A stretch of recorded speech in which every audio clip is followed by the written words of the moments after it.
Assalomu alaykum dehqon akalar. Ko'rishlari mumkin. 330lik kontramiz.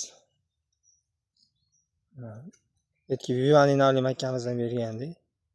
Mana ko'rishlari mumkin. Yaxshi holatda. Mana bugungi holatiga ekilganiga 43 kun bo'ldi. Unib chiqqaniga esa bir 40 kunga bormas holatda. Ko'rishlari mumkin. Oldi 45, 50, 60 santiga endi jinday hozir bahorda boshida suvga chakka bo'ladi, keyin suvdan keyin xudo xolisa birda bo'lib ketadi. Nasib ko'rishlari mumkin. Zo'r holatda, ranglari zo'r to'yingan. Bunga gektariga 250 kilodan sumat 82100 aqlli o'g'itdan 250 kilodan sumat 45001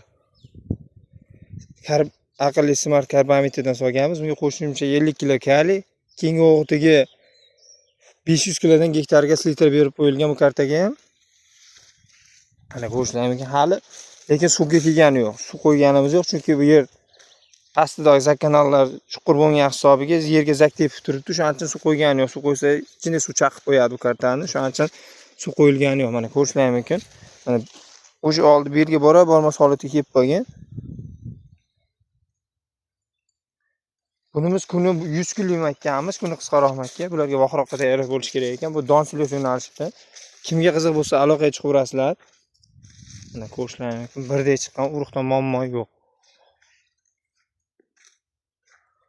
Urug' sifatida, ko'chat sifatida. Bu gektariga 90 ming dona hisobida qo'yilgan bu makka. Don silos qilaman, может donga erishim mumkin, может silos ham qilishim mumkin degani uchun gektariga 90 ming dona ekilgan.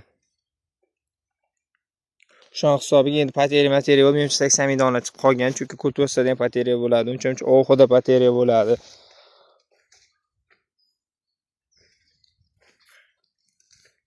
Kimga qiziq bo'lsa aloqaga chiqaverasizlar, aka, do'konda hamma narsamiz bor.